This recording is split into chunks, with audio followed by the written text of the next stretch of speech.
Let's just be honest, this whole thing was designed to fail from the very beginning. Theresa May never intended to dignify the referendum result. I warned that they were going to stab us all in the back from day one. Theresa May deliberately negotiated a crappy deal, knowing it would be rejected so as to create the pretext for cancelling Brexit. If you enter into a negotiation with no limits on the length to which you'll compromise, that's not a negotiation, that's a capitulation, that's surrender. From the start, this has been one long process in managed surrender. My right honourable friend, and she is unquestionably honourable, said that we would leave the customs union.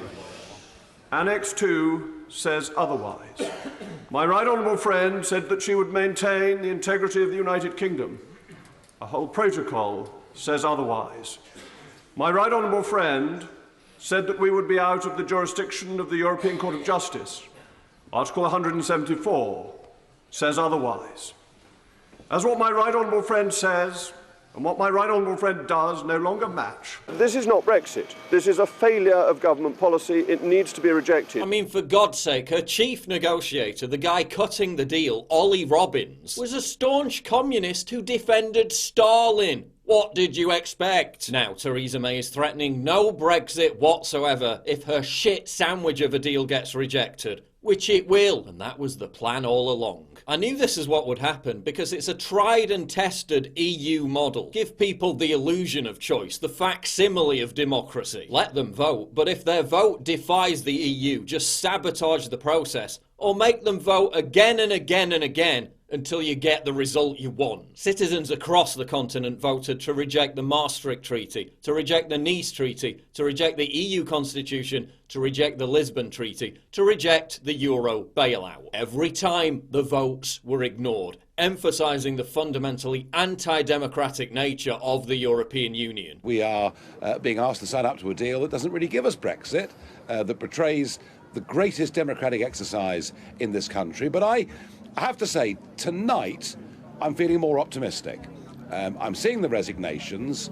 I think we're getting close to the end of the worst and most duplicitous Prime Minister in British history, and that will give us a chance for a fresh start. This is also about punishing the UK to intimidate other European countries out of pursuing their own form of Brexit. This is nothing less than a complete and total betrayal of democracy. We didn't vote to sign up to everything under a different name and be the EU's bitch. We voted to leave the EU. This deal de facto keeps us in the EU, but with no say and no influence. It turns us into a slave state. And on top of that, we're handing over £39 billion for the privilege. We're the prostitutes in this exchange. We're the ones getting bent over and screwed, yet we're paying them. This deal is so awful that we'd be better off staying in the EU.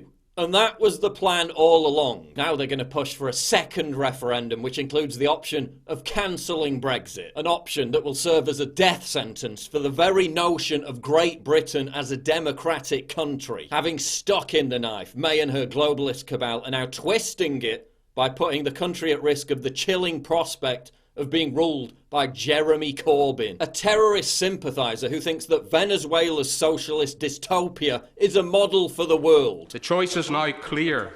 We stand up for the United Kingdom, the whole of the United Kingdom, the integrity of the United Kingdom, or we vote for a vassal state with the breakup of the United Kingdom. That's the choice. Theresa May never represented the interests of the United Kingdom to begin with. So how on earth is she still in power? This is it.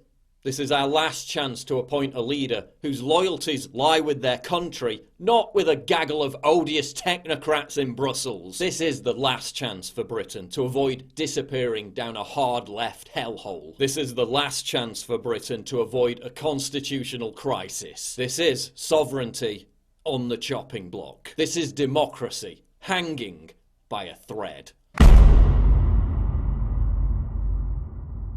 Please click the big red button to subscribe. It really helps me when you do that. And click the bell to allow notifications so you never miss a new video.